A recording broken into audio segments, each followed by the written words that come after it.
So the world is on fire. I mean, we're in a lot of trouble in a number of countries. You just see the news. In Canada, we're coast to coast to coast with wildfires. We're in a lot of trouble. You'll see pop-up fires in different sections of the state, especially Colorado right now. You get down into the Amazon, it's starting to catch on fire. You're seeing some in Mexico. And then when you get over to Europe right now, they're in a world of trouble. You saw Spain and Portugal with a lot of fires. Right now, Bulgaria and Albania, two countries that you don't normally see in the news for wildfires. Well, they've just asked the EU for more assistance. Horrible news out of Greece, right? The northern suburbs of Athens are being evacuated again and threatened by wildfires. This is stuff we've never seen before.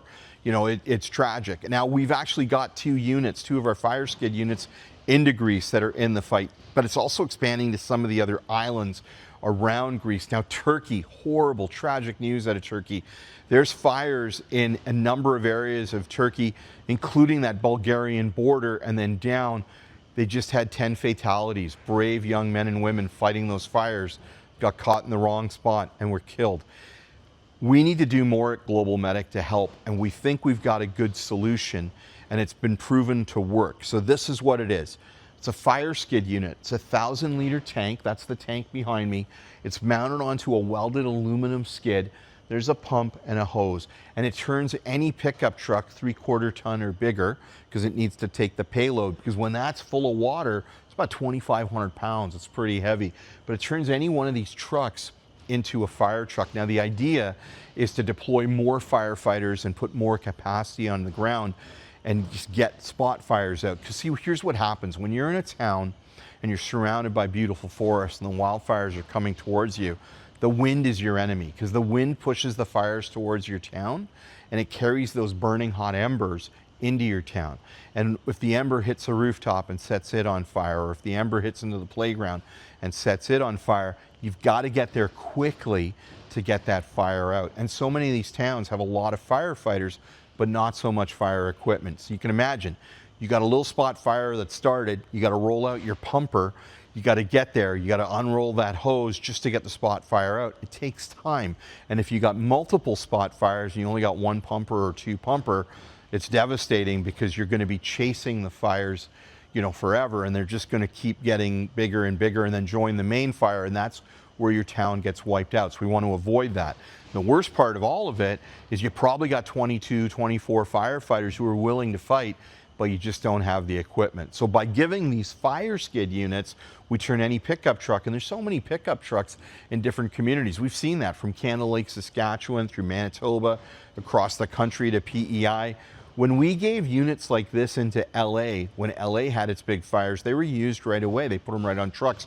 They did that in Texas. In fact, we know this program works because we've given over 300 skid units out now to different fire departments in Canada. So we've got that proof of concept.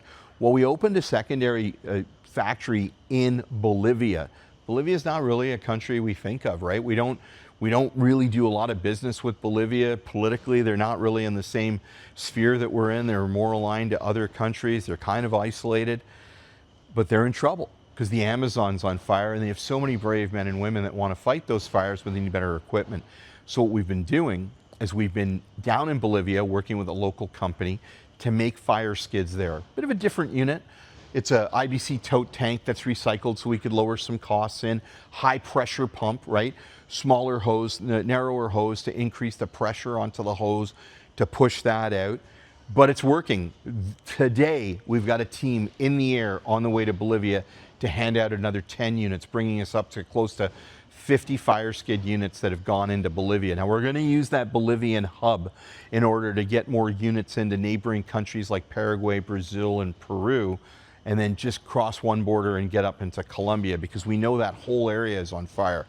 But the other reason that we've got teams going down there today is our volunteers are terrific. They're learning how to assemble and make these units, because we know we've got to get into countries like Turkey and Greece and Bulgaria and Albania and offer them assistance. And sometimes the best way to do this is to come into those countries, find a partner, fabricate locally, make them right there, hand them to the firefighters and help get the fires out.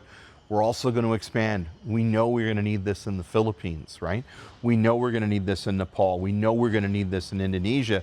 But the key is deploying our great volunteers so that they can acquire the knowledge, understand the fabrication, understand the process, go to another country, transfer that knowledge so we can use their local knowledge and wealth and understanding in order to make the units there.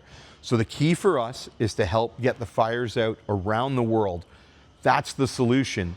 We're gearing up to help. I'm hoping you can help support us so we can get those fires out.